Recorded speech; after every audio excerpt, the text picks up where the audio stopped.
You walk away from a conversation, could be your best friend, your coworker, even your own family, and you just feel wiped out, like someone literally unplugged you from the wall. You didn't run a marathon. You didn't pull an all-nighter. You just talked to people. So why does it feel like you need a full day to recover? Stick with me, because what I'm about to share is going to hit different. And if this sounds like you already, go ahead and hit that like button and subscribe to Focus Psychology, because we get into this stuff every single week. Here's what most people get wrong. They assume feeling drained after socializing just means you're an introvert. And yeah, sure, introversion is a real thing. But that's not the whole story. Not even close. Because here's what's actually going on inside your brain and body when you're around other people. Your nervous system is working overtime. Every single conversation you have, your brain is doing 100 things at once. It's reading facial expressions.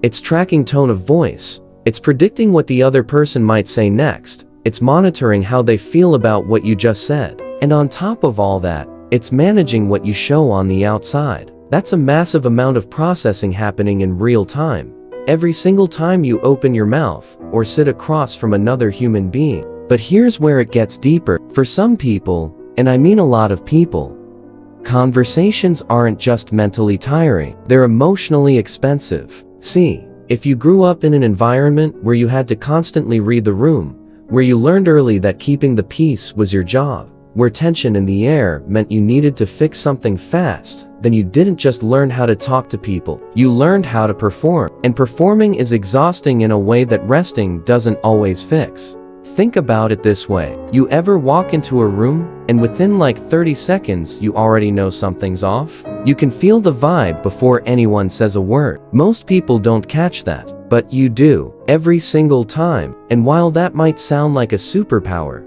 and honestly in some ways it is, it also means your brain never really gets to clock out. Even in casual conversations, there's a background process running, scanning, adjusting, managing. It's like having 30 browser tabs open while everyone else is only running 2 or 3. And now, let's talk about something that almost nobody talks about: emotional labor. Not the kind you do at work, but the invisible kind. The kind where you spend an entire lunch with a friend listening to their problems, offering advice, being their hype person, making sure they feel good when they leave. And then you drive home and realize nobody asked how you were doing. Not once. And the wild part, you probably didn't bring it up either, because somewhere along the way you learned that your job in conversations is to give, not to receive. That's not introversion. That's a pattern. And that pattern is quietly draining your battery every single day. There's also a thing called conversational hypervigilance. Sounds clinical, but it basically means your brain treats every social interaction like a potential threat it needs to prepare for. Before the conversation, you're already rehearsing. During the conversation, you're monitoring. After the conversation, you're replaying everything you said, wondering if something came out wrong, if you offended someone, if you were too much or not enough. That post-conversation mental replay alone can eat up hours of your mental energy. And here's the kicker: most of the time, the other person has already moved on and isn't thinking about it at all. So what do you actually do with this? First thing, start noticing which conversations drain you and which ones actually leave you feeling okay or even energized. Because not all social interaction hits the same. Some people fill your cup. Some people have a straw in it the whole time. Knowing the difference is not being antisocial. It's being honest with yourself. Second, give yourself actual recovery time without the guilt. Sitting quietly after a social event isn't being weird or antisocial. It's your nervous system doing maintenance. Let it.